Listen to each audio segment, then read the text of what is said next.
හැමෝම සාදරයෙන් පිළිගන්නවා ඒස්කෑම් YouTube channel එකට. අද මම මේ වීඩියෝ එකෙන් බලාපොරොත්තු වෙන්නේ කොහොමද වෙල්ඩ්මන්ට්ස් යූස් කරලා ස්ටෑන්ඩඩ් ස්ට්‍රක්චරල් මෙම්බර්ස් වලින් මේ වගේ සිම්පල් ටේබල් ඩිසයින් එකක් කරගන්න හැටි පෙන්වන්නයි. හරි, ඒකට මම මුලින්ම අලුත් පාර්ට් එකක් ඕපන් කරගන්නම්. මම මුලින්ම මේකේ මගේ ස්ට්‍රක්චරල් මෙම්බර්ස් ඇප්ලයි කරගන්න ඕනි ස්කෙච් එක තමයි මුලින්ම ඇඳගන්නේ. ඒකට මම මගේ টොප් ප්ලේන් එක මම මුලින්ම සිලෙක්ට් කරගන්නම්. මගේ ෆ්‍රේම් එකට ඕනි ඩිසයින් එක ඇඳගන්න. ඒකට මම සෙන්ටර් රෙක්ටැන්ගල් එකක් අරගෙන මට අවශ්‍ය විදිහට මේක සයිස් කරගන්නවා. මම මේකේ පළල විදිහට මිලිමීටර් 600කුත් දිග විදිහට මිලිමීටර් 1200කුත් ඇප්ලයි කරගන්නවා. හරි, ඊළඟට මම මේකේ කකුල් ඇඳගන්න කකුල් වලටත් ප්‍රොෆයිල් එක ඇප්ලයි කරගන්න ඕනි ස්කෙච් එක තමයි ඊළඟට අඳින්න යන්නේ. ඒකට ඕනි වෙන විදිහට මම මගේ ස්කෙච් එකට ඉස්සෙල්ලාම ප්ලේන් එකක් ක්‍රියේට් කරගන්නවා. ඒකට සපෝට් වෙන විදිහට. ඒකට මම මගේ ෆීචර්ස් වලින් ප්ලේන් එකක් ගන්නවා. එතකොට ෆස්ට් රෙෆරන්ස් එක විදිහට මම ගන්නවා මගේ ෆ්‍රන්ට් ප්ලේන් එකට පැරලල් මේ වගේ එජ් එකකින් මම අලුතෙන් ප්ලේන් එකක් ක්‍රියේට් කරගන්නවා. ඊට පස්සේ මම මේ ප්ලේන් එක උඩ මගේ කකුල් ටික ස්කෙච් කරගන්න ස්ටාර්ට් කරනවා. ඒකට මම ලයින් ටූල් එකෙන් මගේ කකුලේ දිගට හරියන්න මම මේක ඊට පස්සේ සයිස් කරගන්නවා. මම මේකට මිලිමීටර් 750ක් ගන්නවා.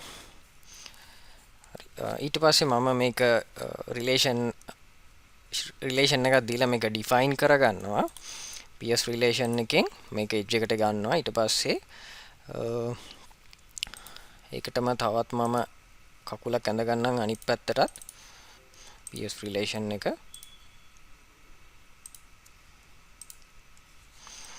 රයිට්. ඊට පස්සේ මම මේකටත් එකම දිග ඇප්ලයි කරන්න equal relation එක දෙනවා. right. ඒ ස්කෙච් එකෙන් එළියට ඇවිල්ලා මම අනිත් පැත්තටත් ඒ වගේම කකුල් දෙකක් මගේ කකුල් වලට අවශ්‍ය ස්කෙච් ප්‍රොෆයිල් ස්කෙච් එක මම මේ වගේ ඇඳ ගන්නවා. ඒකටත් මම අලුතෙන් රෙෆරන්ස් ප්ලේන් එකක් ගන්නවා.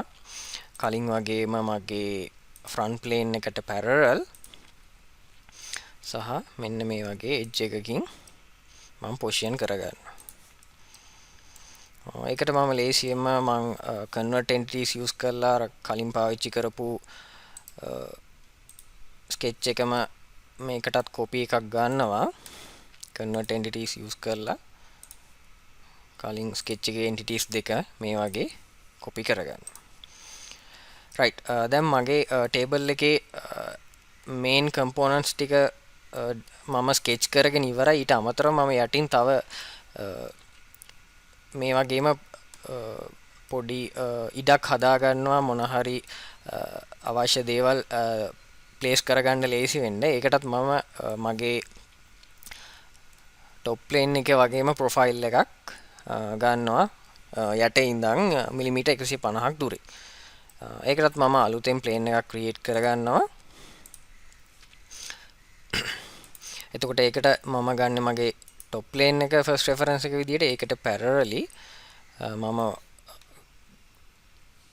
යම් කිසි දුරකින් ඔෆ්සෙට් ඩිස්ටන්ස් එකකින් මම තව ප්ලේන් එකක් හදා ගන්නවා. ඒක මම එන්ටර් කරනවා මගේ කකුලේ දිගෙන් මම අඩු කරනවා මිලිමීටර් 160ක්. ඒ කියන්නේ යට ඉඳන් මිලිමීටර් 160ක් උසින් තමයි මට මේක ඕනි වෙන්නේ.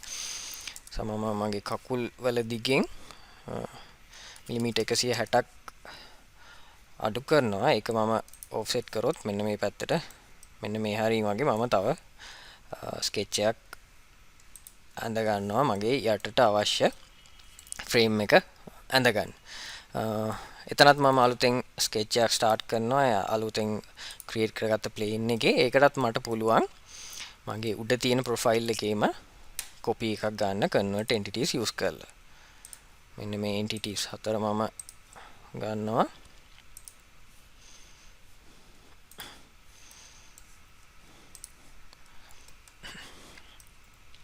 මෙන්න මේ වගේ මගේ ඩිසයින් එකට අවශ්‍ය ස්කෙච් ප්‍රොෆයිල් ටික මම මේ විදියට ඇඳගත්තා. දැන් මම ඊළඟට කරන්නේ මගේ වෙල්ඩ්මට් ෆීචර් එක යූස් කරලා මේකට ඕනි ස්ටෑන්ඩඩ් ස්ට්‍රක්චරල් මෙම්බර් එකක් මම ඇප්ලයි කරගන්නවා. එතකොට ඔයාලගේ මේ වගේ වෙල්ඩ්මට් ටැබ් එකක් පෙන්වන්න නැත්නම් ඔයාලට පුළුවන් මේ වගේ ඔයාගේ දැනට තියෙන ෆීචර් හරි ස්කෙච් හරි ටැබ් එකක් උඩ රයිට් ක්ලික් කරලා මෙතනින් ටැබ්ස් වලින් වෙල්ඩ්මට්ස් කියන එක ටික් කරලා තියාගන්න. රයිට්.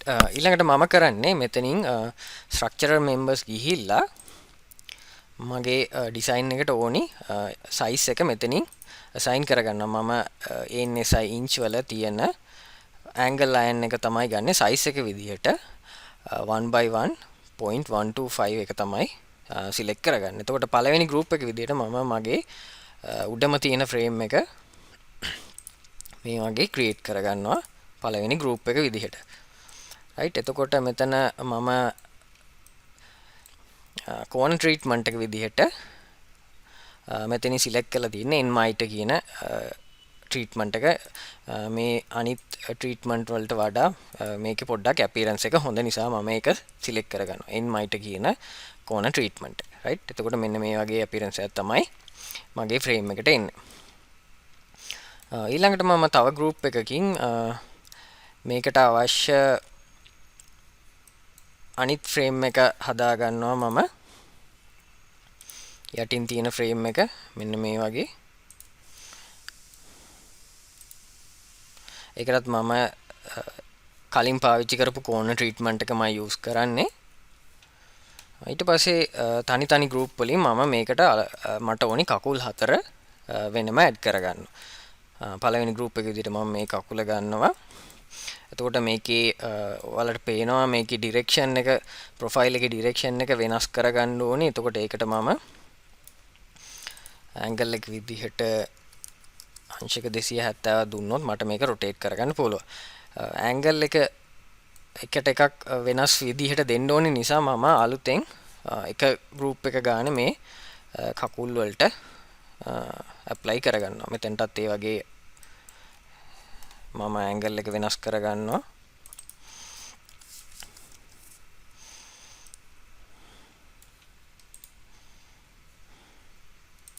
මම සේම් ප්‍රොෆයිල් එක තමයි මුළු ෆ්‍රේම් එකටම පාවිච්චි කරන්නේ.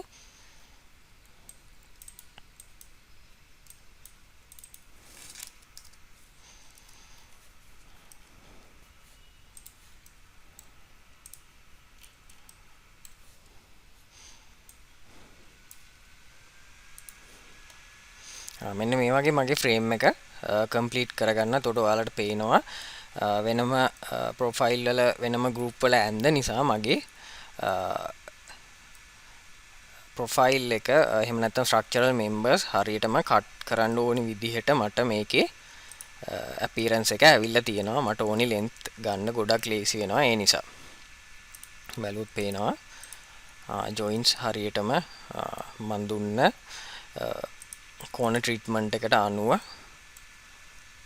ප්ලේස් වෙලා තියෙනවා. එතකොට අපිට ගොඩක් ලේසි මේකෙන් කට් ලිස්ට් එකක් වගේ ගන්නවා නම් මම පෙන්නන්නම් කොහොමද කට් ලිස්ට් එකක් වගේ ගන්නවා නම් අපේ ප්‍රොසෙස් එක පෙන්වන්නේ කියලා. හරි. මට ඕනි ෆ්‍රේම් එක දැන් මෙතනින් හදලා ඉවරයි. මම ඔයාලට පෙන්වන්නම් කොහොමද මේ වගේ ස්ටෑන්ඩඩ් ස්ට්‍රක්චරල් මෙම්බර්ස් යූස් කරලා ඔයාගේ ඩිසයින් එකක් කරාට පස්සේ ඔයා ඒක මැනුෆැක්චර් කරනවා නම් ඔයාට පුළුවන් ඔයාගේ ඩිසයින් ට්‍රී එකේ තියෙන කට් ලිස්ට් එක යූස් කරලා එතනින් අයිඩියා එකක් ගන්න පුළුවන්. මෙතන තමයි මගේ කට් ලිස්ට් ටේබල් එක තියෙන්නේ. මම පාවිච්චි කරපු සයිසස් එක්ක මට ලෙන්ත් එකයි කොච්චර ක්වොන්ටිටි එකක් අවශ්‍ය වෙනවද කියලා තියෙනවා. ඒ වගේම මෙතනින් සමර එකක් තියෙනවා. එතකොට මගේ ටෝටල් ලෙන්ත් එක මෙතනින් පෙන්නනවා. මිලිමීටර්ස් තමයි මම යූස් කරේ. එතකොට ඔක්කොම මිලිමීටර්ස් වලින් තමයි මට මෙතනින් පෙන්නන්නේ. මෙන්න මේ වගේ මගේ කට් ලිස්ට් ටේබල් එකත් ක්‍රියේට් වෙලා තියෙනවා. රයිට්. ඊළඟට මම කරන්නේ මේක සේව් කරලා මේකට අවශ්‍ය මේක අපියරන්ස් එකට ටිකක් වැඩි කරගන්න මම උඩින් ලෑලි දෙකකුත් මේකට ලෑලි දෙකක ෂේප් එකට එක්ස්ට්‍රූඩ් එකකුත් කරලා මේක ඩිසයින් එක ෆයිනලයිස් කරන්නයි යන්නේ. ඒකට මම දැනට මේක සේව් කරගන්න. ඊළඟට මම කරන්නේ අලුත් පාර්ට් ෆයිල් එකක් අරගෙන මේකේ ෆ්‍රේම් එකට ප්ලේස් කරගන්න ඕනි විදිහට ටේබල් টොප් එකයි ඊට යටින් තියෙන ඩ්‍රෝ එකේ ෂේප් එකට තව ඒ වගේම එක්ස්ට්‍රූඩ් එකක් ක්‍රියේට් කරගන්න එක. ඒකට මම මගේ টොප් ප්ලේන් එක අරගෙන කලින් වගේම සෙන්ටර් රෙක්ටැන්ගල් එකකින් මට අවශ්‍ය සයිස් එක හදා ගන්නවා. එතකොට මේකේ පළල විදිහට මම කැල්කියුලේට් කරලා අරගෙන තියෙන්නේ මිලිමීටර් 594කුත් දිග පැත්තට මම මිලිමීටර් 1194කුත් ඇප්ලයි කරගන්නවා. ඊට පස්සේ මම මේක එක්ස්ට්‍රූඩ් කරගන්නවා ලෑල්ලක ෂේප් එකට එන විදිහට මෙතනින් ෆීචර්ස් වල එක්ස්ට්‍රූඩ් බොස් බේස් එකක් දෙනවා. thickness එක විදිහට මම දෙනවා මිලිමීටර් 22ක්. right. මේක තමයි අපේ ටේබල් එකේ working area එකට පාවිච්චි කරන්න. එතකොට මම මේකට පොඩි appearance එකට පොඩි texture එකක් දාගන්නවා. appearances වලින් මෙතන තියෙනවා අපිට ගන්න පුළුවන් organic category එකේ wood තියෙනවා. මම wood trim එකක් දෙන්නම් මේකට.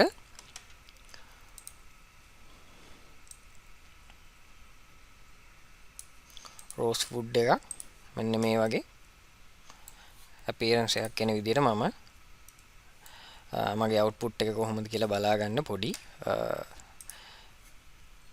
appearance එකකුත් add කරගත්තා. මේකත් මම save කරගන්නම්.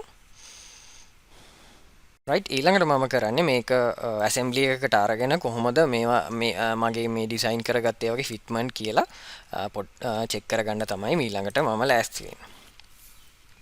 ඒකට මම කලින් ඩිසයින් කරගත්ත මගේ ස්ටීල් ෆ්‍රේම් එක මගේ ස්ට්‍රක්චරල් මෙම්බර්ස් යූස් කරලා ගත්ත ස්ටීල් ෆ්‍රේම් එක මම ඔරිජින් එකෙන් ප්ලේස් කරගන්නවා. මෙන්න මේ වගේ. right. ඊළඟට මම කරන්නේ මගේ ෂීට් එක මම ඩිසයින් කරගත්ත ෂීට් එකත් මේකට ඉන්සර්ට් කරගන්නවා. right. මේක මම මේට් කරලා චෙක් කරලා බලන්නම්. ඒකට මම මේට්ස් වලින් මගේ ෂීට් එකේ මේ ෆේස් එකයි මගේ ෆ්‍රේම් එකේකට හරියන්න ෆේස් එකයි මේ වගේ කොයින්සිඩන්ට් මේට් එකක් දීලා ෆික්ස් කරගන්නවා.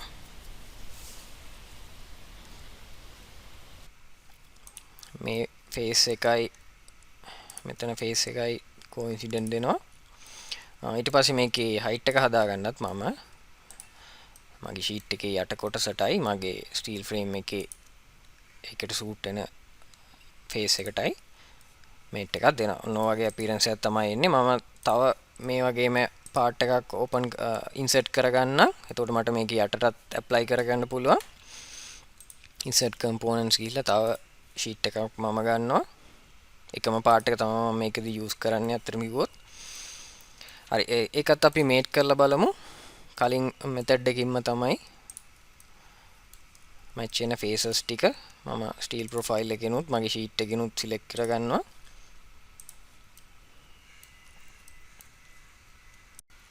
right. මෙන්න මේ වගේ තමයි අපේ ෆයිනල් අවුට්පුට් එක එන්නේ. working table එකක් තමයි මගේ ඩිසයින් එක උනේ. simple working table එකක් standard structural members වලින්. එතකොට අපිට සාමාන්‍යයෙන් මේ ඩිසයින් එක කෙලින්ම manufacture කරගන්න පුළුවන්. ඔයාට මාකට් එකට ගිහිල්ලා මේ steel profile එක